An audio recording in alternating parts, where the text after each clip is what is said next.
voltar atrás de seus erros. Eu acho que nós podemos ser unidos se acreditamos no Cristo, que diz que seremos um dia um só rebanho, um só pastor. Muito bem, recebendo também com muito carinho o nosso debate o padre Antônio José Costa, da paróquia Nossa Senhora de Fátima, no Meier, Rio de Janeiro. Que bom tê-lo conosco também. Nós gostaríamos de ouvir a sua primeira opinião, padre. Irmãos que estão nos ouvindo, com certeza existem barreiras, são claras, são concretas na nossa história, na nossa teologia, mas eu tenho certeza que ao irmão Eliel fazer essa pergunta, todos em casa deram uma resposta, sim ou não, segundo a posição do seu coração diante dessas barreiras. Estamos dispostos a talvez transpô-las, estamos dispostos a afirmá-las cada vez mais. Então, como disse o pastor, realmente existem predisposições, preconceitos, aquilo que cada um católico pensa dos evangélicos, aquilo que cada evangélico pensa dos católicos. Se nós buscarmos uma fidelidade maior, todos juntos, à palavra do Senhor, talvez essa resposta seja mais positiva. Estão chegando ao fim algumas barreiras. Precisamos estar atentos àquilo que o Senhor quer que nós façamos hoje. Muito bem, recebendo também com carinho o querido pastor Silas Malafaia, da Assembleia de Deus da Penha, Rio de Janeiro. Paz, pastor Silas. Paz a todos que estão aqui na mesa, como você que está em casa. É uma alegria, um prazer estar aqui mais uma vez. Maravilha. E aí, pastor Silas, as barreiras que separam católicos e evangélicos estão chegando ao fim? Bem, eu acredito que não, e vou tentar responder isso durante todo o debate, mas iniciando eu queria fazer uma colocação que para mim é fundamental. O instrumento da verdade científica é o experimento. Se você quer saber se alguma coisa é verdade ou mentira na ciência, você tem que ir para o experimento. O experimento é que diz se alguma coisa na ciência é verdade ou mentira. Exemplo, a teoria da evolução, ela vai continuar a ser teoria da evolução, porque quando ela é submetida à prova científica do experimento, ela não passa. Então, na ciência, verdade ou mentira passa-se pelo experimento. Na teologia e no cristianismo, o instrumento da verdade teológica é a palavra de Deus. Se você quer saber se alguma coisa é verdade ou mentira, teologicamente falando, não é o pastor, nem o padre, nem o papa, nem o bispo da igreja evangélica ou da igreja católica. A palavra de Deus é que me diz quem está com a verdade. Eu não sou dono da verdade, ninguém é dono da verdade no sentido dela ser absoluta. A única verdade absoluta é a palavra de Deus e o próprio Deus. Então, se você quer saber onde está a verdade a nível do cristianismo, não é o que eu penso, ou o que o padre pensa, ou o que o bispo pensa, ou o que o evangélico pensa, ou o que o católico pensa. A verdade da teologia está na palavra de Deus. Então o que tem que se fazer? Os dogmas, sejam católicos ou evangélicos, têm que ser submetidos à palavra. E aí nós vamos ver o teste da palavra. Quem é que está com a verdade? Pelo teste da palavra, não pelo teste da axiologia, o teste do conceito teórico, filosófico, teológico, mas o teste da palavra. A palavra de Deus me diz quem está com a verdade ou não. E na minha concepção, as diferenças vão continuar, porque quando se passa pelo teste da palavra, nós não concordamos com vários pontos que acredito que aqui no debate nós vamos elucidar.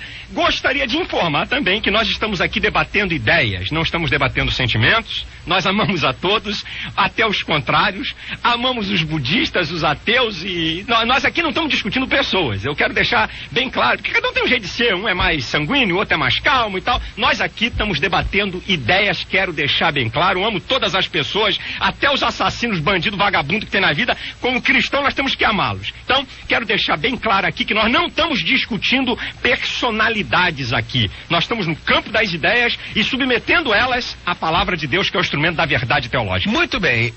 Começando então o nosso debate, cada um pode dar a primeira opinião.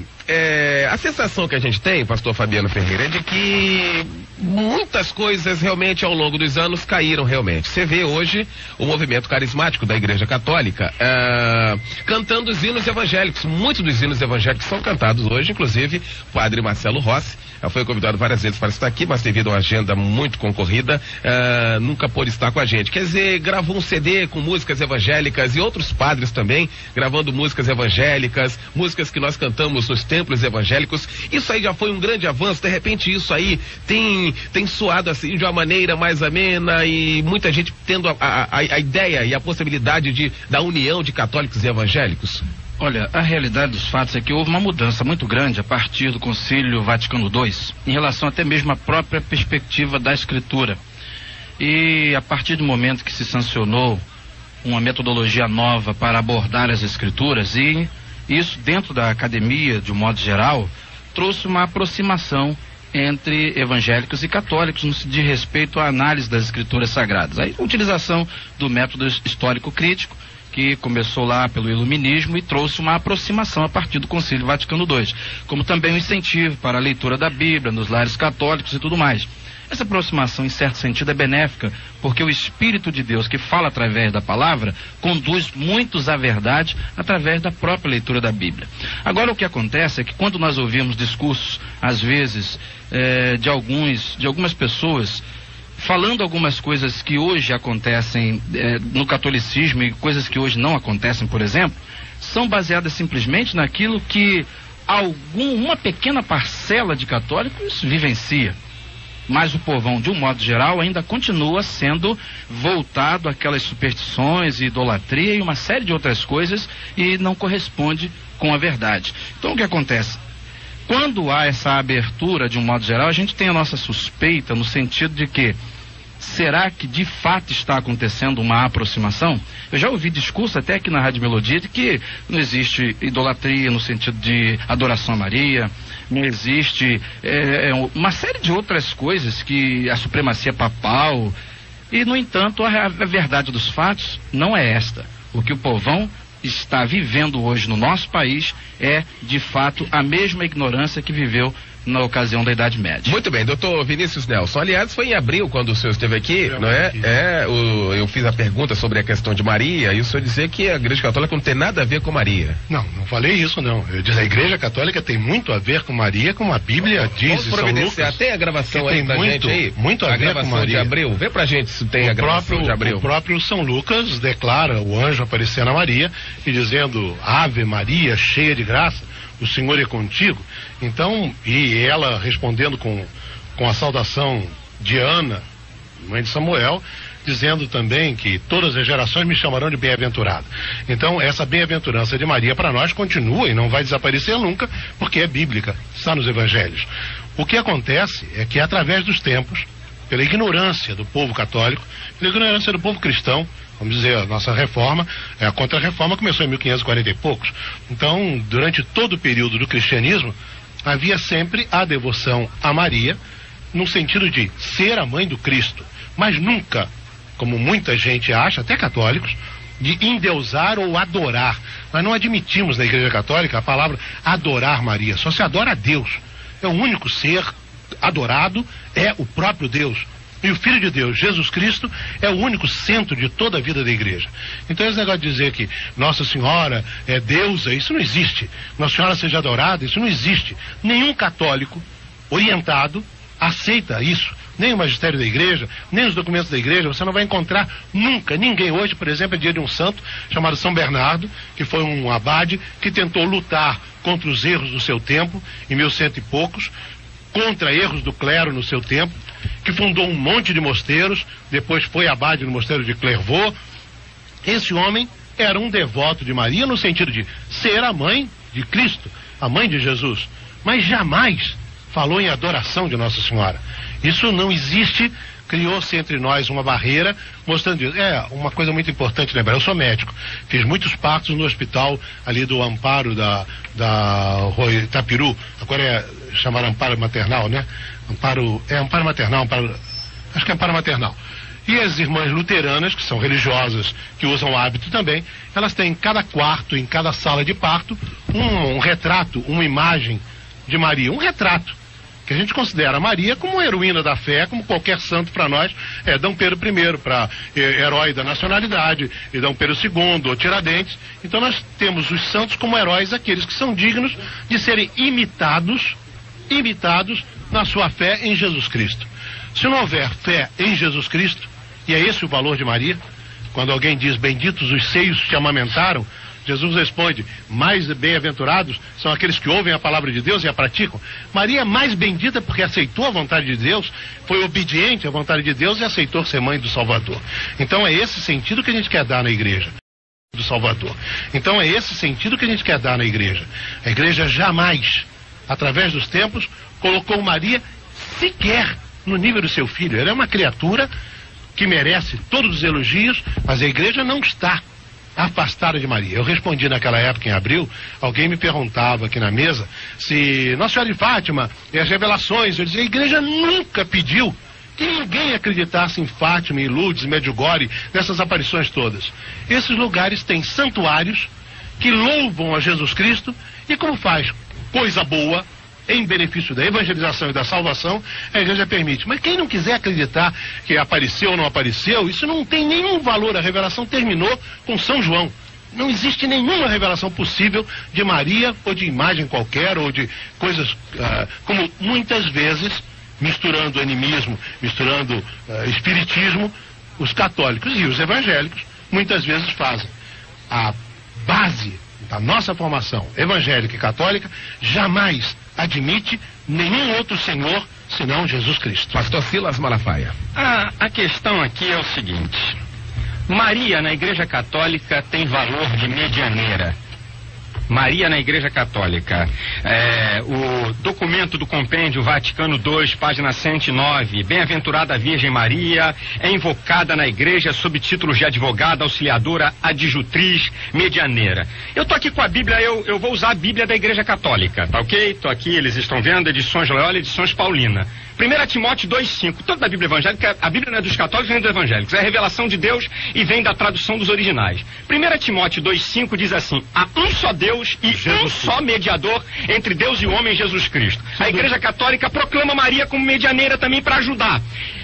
Não é dado a Maria nenhum status especial em relação às outras pessoas. Tanto é que na declaração de adoração de Maria, de Lucas capítulo 1, a partir do versículo 44, ela diz: a minha alma engrandece ao Senhor, Deus meu e meu Salvador, porque Maria também precisou de um Salvador. Então, esse negócio de dizer que não usam Maria para ser mediadora, a realidade do fato não é essa. Maria é uma mediadora, uma ajudadora dos pecadores diante de Deus como mãe de Cristo. E isso, teologicamente, na Bíblia, que seja católica e evangélica, nós não encontramos nenhuma passagem que dê essa autoridade, nem apostólica, nem Jesus dá essa autoridade.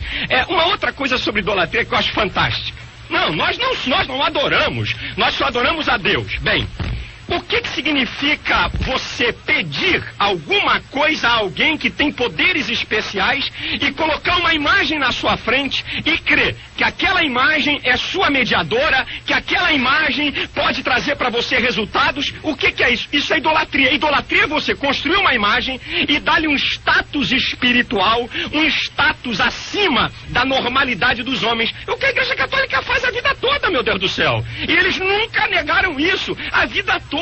As procissões, as pessoas se ajoelham diante das imagens e só diante de Deus você deve se dobrar. Isso é a história do mundo.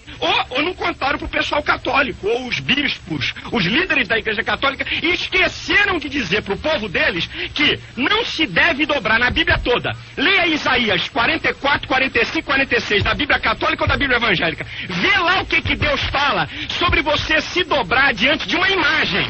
Vai lá ver o que Deus fala. Vê a Bíblia, o Novo Testamento, o apóstolo Paulo dizendo em 1 Coríntios. Você vê lá João, o apóstolo João no capítulo 5, 1 João 5, 21. Olha, afastai-vos dos ídolos. Então o que é o ídolo? É uma imagem de alguém que você reverencia, que você presta culto. Adorar é prestar culto, reconhecer como Deus. Você presta culto a uma imagem. Você tem um dia onde todo mundo, não é, presta um culto. Então essa é a verdade prática. O que está, porque nós não achamos assim, mas isso é o que é ensinado.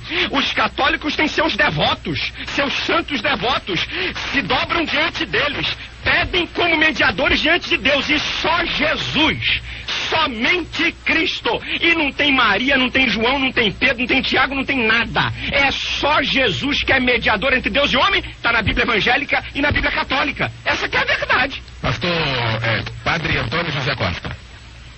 Só Jesus realmente é o único mediador entre Deus e os homens. Cremos de todo o coração. Eu tenho certeza que nas nossas igrejas, seja católicas, seja evangélicas, tanto para os padres quanto para os pastores, muitos irmãos se aproximam pedindo a nossa oração.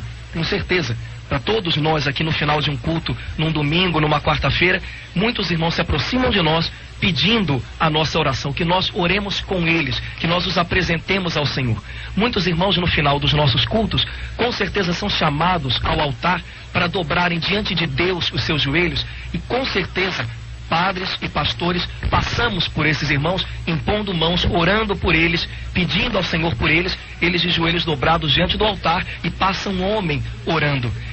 O problema maior com relação a Maria, seja aos santos, seja a questão ministerial, é uma questão muito mais ampla. A barreira não é tão simples, não é a pessoa de Maria. Maria não é dos católicos, Maria não é dos evangélicos. Maria não é idolatrada pelos católicos, como eu tenho certeza que Maria não é odiada pelos evangélicos.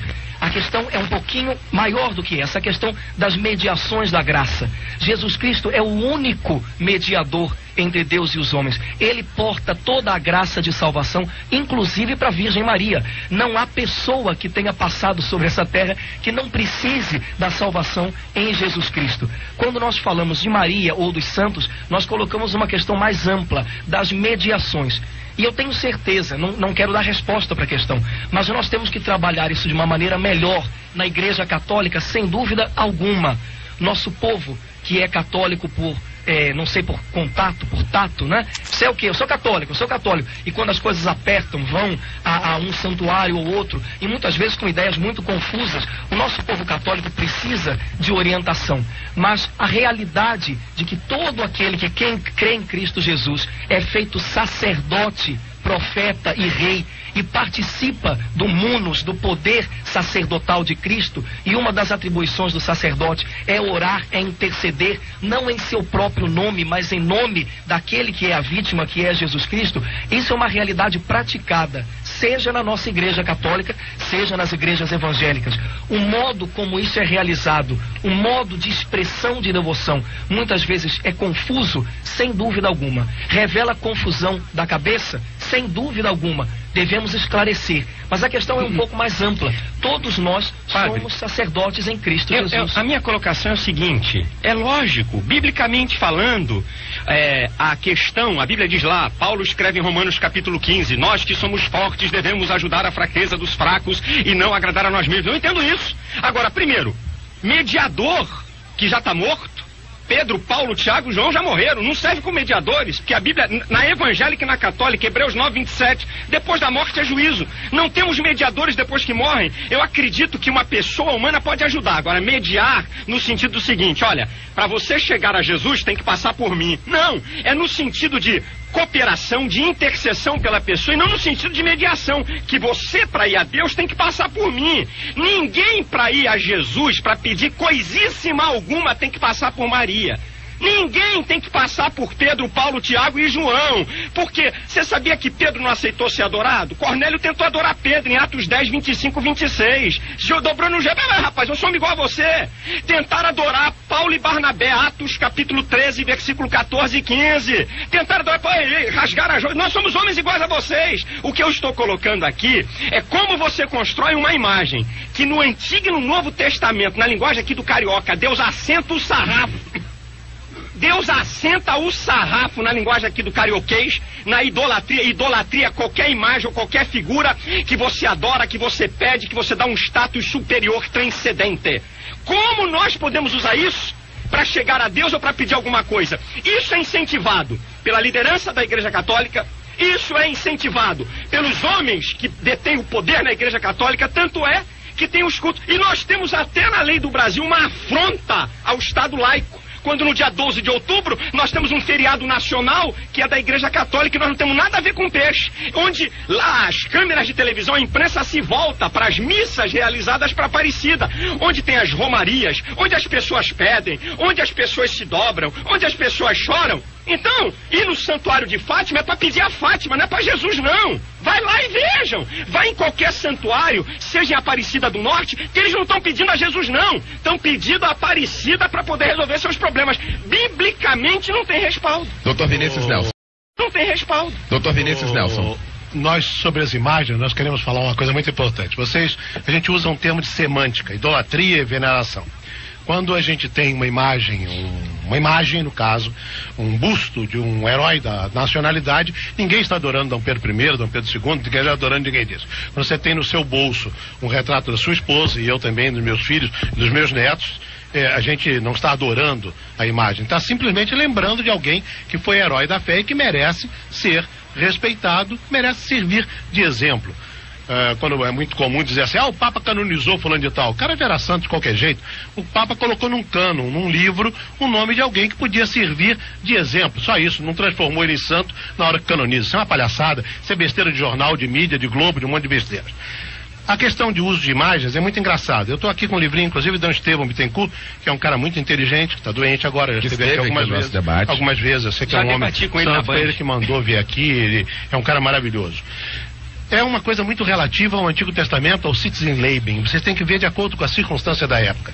Na época, o povo israelita não poderia jamais fazer imagens, porque os cananeus tinham imagens, os povos pagãos tinham imagem, e Deus, de acordo com as circunstâncias da época, proibia o uso de imagens, está escrito, proibindo, sem dúvida nenhuma. O livro do Êxodo 24 proíbe os israelitas confecção de imagens. Por quê? Porque a nacionalidade era guardada às custas da fé. Se um povo era, sem dúvida nenhuma, subjugado, a primeira coisa que unia era a fé. Tanto que se mandava fazer o Herém. Imagina, nós nunca entenderíamos no dia de hoje Deus mandando matar homens, mulheres e crianças, de destruir totalmente. Por quê? Porque a fé era a base, o fundamento do povo de Deus que devia conservar. Mas nós vemos também que em Êxodo 25, o Senhor Deus mandou Moisés colocar 2 querubins de ouro sobre o propiciatório da arca. Era pelo propiciatório, configurava Javé, ele falava, sobre o propiciatório ele falava ao seu povo. E a Bíblia costuma dizer que Javé está sentado sobre os querubins. Isso está lá conforme 1 Samuel 4:4, 2 Samuel 6:2, 2 Reis 10:15, Salmo 79, no caso 80, ou Salmo 98 ou 99. Então, quando Deus faz em 1 de Reis, o texto menciona os querubins postos junto à Arca da Aliança no Templo de Salomão. Foi o próprio Deus que manda Moisés fazer querubins, imagens de anjos. As paredes do Templo de Salomão foram revestidas de imagens de querubins. 1 Reis 6:29 e seguintes. Em Números 21, a gente vê que o Senhor Deus mandou confeccionar a serpente de bronze para curar o povo mordido por serpentes. Quem olhasse para aquela serpente, claro, que aquilo simbolizava o Cristo que depois seria levantado entre o céu e a terra. Mas quem olhasse para uma serpente ficaria curado e não morreria. Imagina se Deus estava mandando adorar a porcaria da serpente de bronze. Jamais pensou nisso. Deus queria que pela fé de quem olhasse para a serpente, fé num Deus único, verdadeiro, Javé, ele estivesse salvo e fosse curado. Então, quando nós olhamos para uma imagem, nós lembramos de alguém que foi um herói da fé, e recordamos a vida que ele levou de sacrifício, de angústias, de preocupações, de virtudes, e aí o louvamos por aquilo. Quem adorar na Igreja Católica uma imagem, quem dobrar o joelho por uma imagem, mas tem gente que faz, meu Deus, tem evangélico que faz coisas do Velho Oeste. Ontem eu vi um painel num carro da Igreja Anglicana. Então por que essas picuinhas que nós mantemos ainda a diferença, a brigar por coisas que você não me conhece, eu não te conheço, e ficamos dizendo as coisas que dizem de nós? Quando o magistério da igreja, leiam qualquer documento do Concílio Vaticano II, não diz absolutamente nada disso. E a Dei Verbum diz, a palavra de Deus é importante e a ela se subjugam todas as coisas. Pastor Fabiano. Primeiro, eu vejo uma incongruência histórica nas colocações que foram feitas em relação a Maria. Porque o saltério de Maria forçosamente torna os títulos divinos, transpõe para Maria. O saltério de Maria. Tem saltério, um documento. Não sei o que é isso. Eu posso trazer esse documento escrito em latim. O senhor está ocultando. Não sei o que é saltério de Maria. Nós nunca ouvimos esse termo na Igreja Católica. Que isso, isso. Saltério de Maria. Eu gostaria... Deixa eu prosseguir. Fala, pastor Fabiano. Tá vendo? A questão é a seguinte: ocultar a verdade Saltério de Maria é um documento histórico que todos os católicos estudiosos... Eu nunca ouvi falar nisso, precisam ir para a Academia Vocês Católica inventam estudar. uma coisa nossa que posso nós não trazer. conhecemos. Eu quero ler o documento do Vaticano Não sei o que é II. isso. Ele diz que tem no documento, eu tenho aqui o documento, eu quero ler o documento. Aqui é documento, aqui não é blá blá blá. Outra coisa que eu queria deixar bem claro aqui é que eu nunca vi Deus no Antigo Testamento mandar ninguém se dobrar diante de querubim, de arca. Ninguém. É abolido. Mandou fazer imagem. Mandou fazer, mas não mandou se dobrar. Agora eu quero saber qual é o dia que a Igreja Católica, que tem acesso à mídia como ninguém nesse país, eles fazem a hora que eles querem, eles entram em cadeia nacional de televisão, que eles têm poder político para isso. Eu nunca vi um líder religioso, desculpe a expressão, me engana que eu adoro, chegar para a população brasileira e dizer assim: atenção, católicos, não se dobre diante de nenhuma imagem. Mas, meu Deus, adorem isso, se diz na igreja sempre. Amigo, olha, só esqueceram de falar. Você falou que nós temos um feriado de Nossa Senhora Aparecida. Momentinho. Feriado que foi feito por puxa-saquismo do presidente Figueiredo para bajular a igreja. A igreja nunca pediu a ele isso. Documento da Igreja Católica, Compêndio Vaticano II, página 109. Eu tô dando o documento, né? Blá, blá, blá.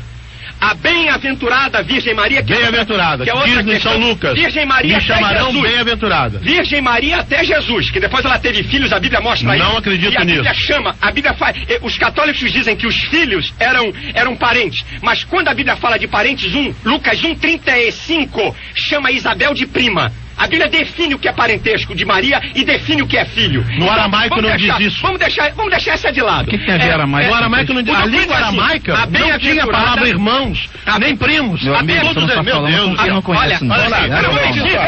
Pastor Silas. Eu pedi ao Leon que eu não queria fazer polêmica, porque eu acho que o amor deveria mais. Mas não tem ninguém fazendo polêmica. Por mentira, eu gostaria de ler de parte a parte. Eu não tenho mentira aqui. Se alguém está com mentira, não sou eu. Documento Vaticano II, página 109. A bem-aventurada Virgem Maria, invocada na igreja, sob os títulos de advogada, auxiliadora, adjutriz e medianeira. Teologicamente errado. A Bíblia, nem os apóstolos, nem Jesus dão a Maria a questão de mediação.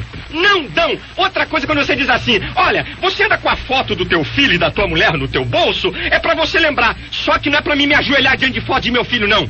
Não é pra mim pedir alguma graça que só a Deus eu tenho que pedir. Que eu tenho que invocar Deus, porque é Deus que controla a minha vida. Sem dúvida é Deus nenhuma. que me abençoa. Não é Paulo. Paulo já está morto. Paulo não faz nada por ninguém, meus amigos católicos. Maria não faz nada por ninguém. João não faz nada por ninguém, já está morto. No credo que você reza e eu, nós acreditamos na comunhão dos santos, na comunhão de todos que estão vivos. Deus vai voltar para falar sobre isso aqui. Vamos pro intervalo. E quando abriram a cortina da inauguração, disseram: aí ficou Nossa Senhora do Ó. O povo inventa essas bobagens e continua pela tradição de ignorância do povo. Maria é uma só. Não existe coisa nenhuma que modifique Nossa Senhora de Fátima, de Lourdes, eu não sei o que. Nada disso. Maria, mãe de Jesus, que mudou de roupa. E só é colocada como uma imagem para representar alguém que foi obediente à vontade de Deus. Esse é o valor maior de Maria. E só. E se você se ajoelha e adora Nossa Senhora, você não é católica. Você é excomúnio, fora da comunidade, porque a tua igreja católica nunca ensinou a adorar uma criatura, só Deus. Você está errada e nunca escutou, nem aprendeu de padre nenhum, nem do magistério da igreja, esse ensinamento de adoração. Muito bem. Completamente errado. O Roberto Carlos é católico? É. Católico praticante? Eu não sei se é praticante. Bom, eu não sei. Porque ele gravou a música falando exatamente isso. Quer dizer... Então ele também não pertence à hierarquia da igreja, ele também não é. Eu gostaria de fazer então ele também não é. Não fala em adoração. Então, mas fala de todas as nossas senhoras. Existe o seguinte, vou dizer qual é a grande jogada disso tudo. Primeiro eu queria dizer que Paulo diz que foi para isso que Cristo morreu e tornou a viver, para ser Senhor dos vivos e dos mortos. Jesus é Senhor de vivos e de mortos. Ele, quando ressuscitou, ele é chamado de primogênito dentre os mortos em Apocalipse 1:5, porque foi o primeiro a sair da morte para nunca mais voltar para lá. Em Apocalipse 1:18 diz que ele tem as chaves da morte e do inferno, porque ele é que vai trazer a vida àqueles que morreram em Cristo para a salvação eterna e trazer no final para a segunda ressurreição, para o julgamento eterno e a condenação.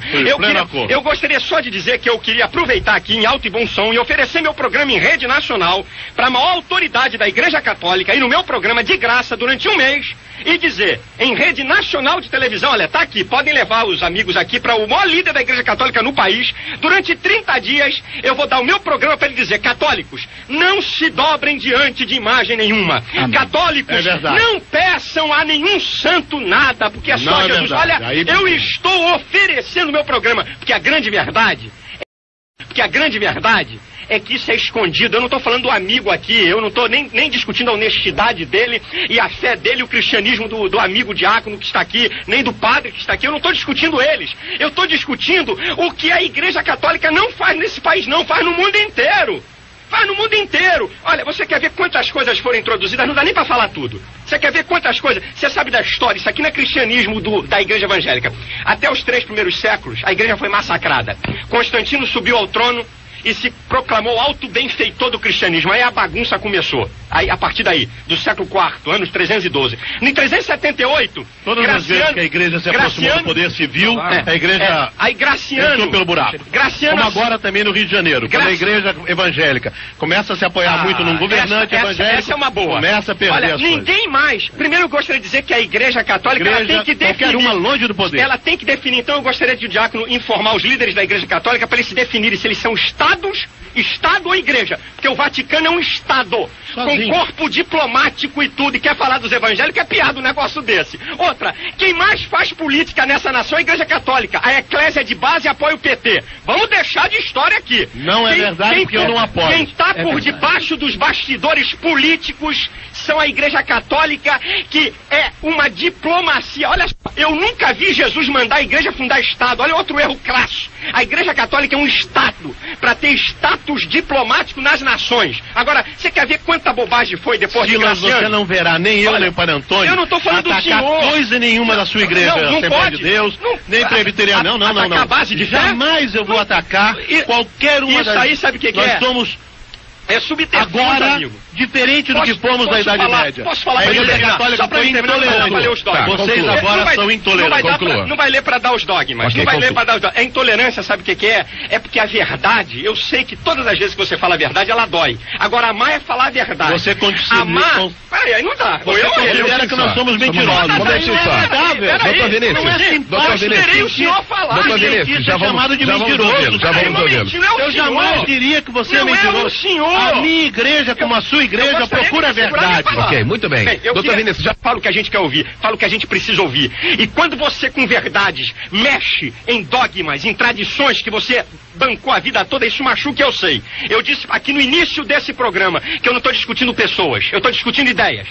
É isso que eu estou fazendo aqui. A Igreja Católica tem mais de 40 introduções de coisas que não tem nada a ver com a Bíblia e que foram colocadas. Querem ver? Século IV. Não, vamos, é século IV. Oração pelos mortos e sinal da cruz, ano 400. Século V, 431, no ano Maria proclamada Mãe de Deus. Século VI, 593, o dogma do purgatório começa a ser ensinado. Século VIII, ano 789, início do culto de imagens e de relíquias. Vambora. 880, século IX, canonização dos santos. Eu queria dizer o seguinte: tudo isso vocês pertenciam à Igreja Católica Apostólica Romana. Por isso que fizemos a reforma. Caímos fora. Caímos fora disso, amigo. Saíram daquela mesma igreja que é uma santa. Tivemos que sair. Em vez de ficar dentro dela para corrigi-la. Eu só queria dizer o seguinte: em vez de ficar dentro dela para corrigi-la, morto? Vocês sabem, 300 anos de maldade, 300 anos de Inquisição, e a Inquisição calvinista, conta pra nós a Inquisição calvinista que matou tanta gente. Porque nós, que isso? Era erro da mesma época. Eu só queria dizer, eram conceitos da época. Só porque nós não podemos andar na mesma linha da Igreja Católica. Na Bíblia Católica e na Bíblia Evangélica. Eu vou citar a Bíblia. Eu vou citar a Bíblia, que é a mesma coisa. Pode ir, você é católico, abre a Bíblia. Paulo diz em 2 Coríntios, capítulo 6, a partir do versículo 14. Eu paro aqui a minha fala nesse momento. Diz assim: que sociedade tem a justiça com a injustiça? Que comunhão tem a luz com as trevas? Que parte tem o fiel com o infiel?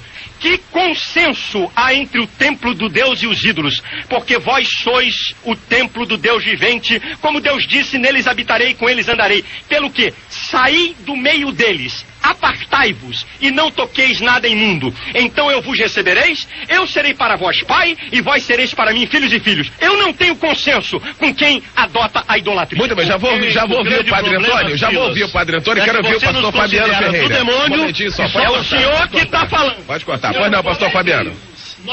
É difícil falar isso aqui, mas nós queremos dizer o seguinte, o católico que está nos ouvindo agora, é importante que você ouça aí, porque você está ouvindo a verdade sendo dita. A verdade, na realidade, dói.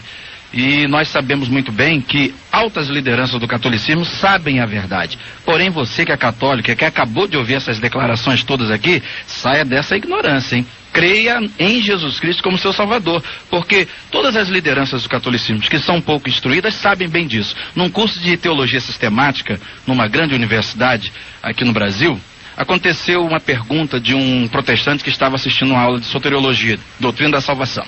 Quando chegamos exatamente nesse ponto aqui de 1 Timóteo, capítulo 2, versículo 5, porque há um só Deus e um só mediador entre Deus e os homens, Jesus Cristo, o homem, o protestante perguntou ao padre que estava lecionando: padre, e Maria?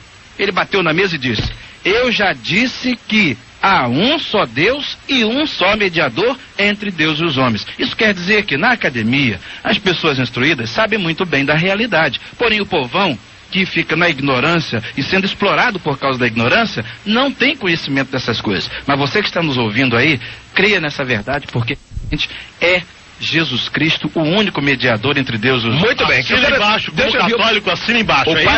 O padre Antônio José Costa também está com a gente aqui. Esse documento que nós estamos lendo aqui, tem validade? É válido esse documento?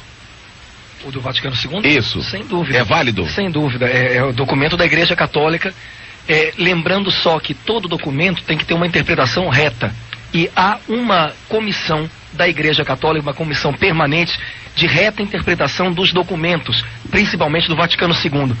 Houve um tempo em que foram levantadas questões a respeito desse parágrafo, que é bastante complicado, a gente acabou de ver pelas nossas conversas. Foi levantada uma série de questões por bispos da Suíça, uma região bastante povoada por protestantes, bispos alemães e tudo, e foi colocado que todas essas palavras que são colocadas a respeito de Maria, ou seja, adjetivos, devem ser compreendidos como intercessão. Nenhuma intercessão é substitutiva da intercessão de Cristo. Toda intercessão só é possível por Jesus Cristo. Isso está no documento que agora, mais recente, chamado Catecismo da Igreja Católica. Infelizmente, a gente não trouxe.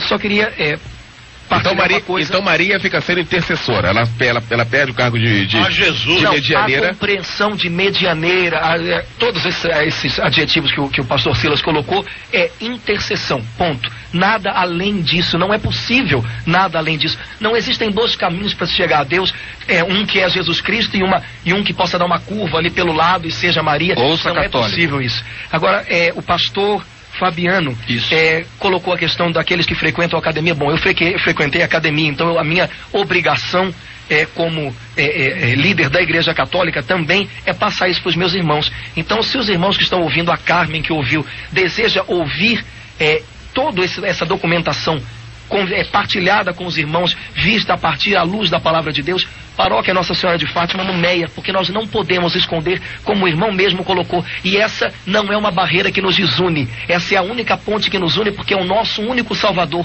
Essa é a nossa certeza comum aqui. Jesus Cristo é único e suficiente Salvador. Só se chega a Deus, só se entra em comunhão com Deus pela morte redentora de Jesus Cristo, que nós acolhemos quando o aceitamos pela graça do Espírito Santo. Essa é uma realidade, mas não podemos abrir mão disso. Nossas práticas precisam ser purificadas, sem dúvida, revisadas, sem dúvida. Algumas palavras precisam ser explicadas, sem dúvida alguma. Não vamos abrir mão disso. Agora, a pergunta que foi feita no início é: as barreiras que separam católicos e evangélicos estão chegando ao fim? Abro mão de dar uma resposta sim ou não. Agora, uma é a certeza. Aquilo que nos une é a cruz de Jesus Cristo. Cremos no valor salvador e único dela. Isso nós também professamos. A segunda, eu fui chamado aqui ainda agora de que nós evangélicos somos intolerantes. Há 30 dias atrás, a segunda autoridade do Vaticano, o cardeal que preside a Congregação de Fé e Doutrina, o alemão, o Ratzinger, declarou, saiu no Globo, primeira página, saiu em tudo que é jornal. A única igreja verdadeira é a Igreja Católica Romana. Não, e toda esta... Eu vou trazer, amigo, aqui. Vocês estão de brincadeira. Eu vou trazer, vou mandar uma cópia do jornal o Globo e dos jornais, do documento do homem, que foi criticado até por padres católicos. É assim, eu não tô... É a Igreja de Cristo que subsiste na Igreja Católica. Mas eu só falar para tentar tapar a verdade que a segunda autoridade do Vaticano, o Ratzinger, disse: toda a igreja que não aceita a autoridade papal, ela não é a Igreja de Cristo em si mesma. Isso é uma brincadeira. Então quem quer ser igreja una e verdadeira é a Igreja Católica. Agora, na Bíblia da Igreja Católica como da Igreja Evangélica, Paulo diz em 1 Coríntios capítulo 8, olha, de fato, há vários deuses e vários senhores, mas para nós, só há um Deus, o Pai, de quem tudo procede, para o qual nós vamos, e um só Senhor. Não tem senhoras, não. Só tem Senhor. E o Senhor chama-se Jesus Cristo. Pois não, pai, você queria falar, pediu uma parte. O pastor Silas deve estar se referindo sobre o documento Dominus Iesus, que saiu há já alguns meses, e que a imprensa alardeou como se fosse, não sei, a outra Bíblia da Igreja Católica. É um documento que não tem valor de encíclica papal, como no caso do Vaticano II. É um documento, como o senhor bem disse, de uma repartição da igreja. Repartição que se chama congregação. Que não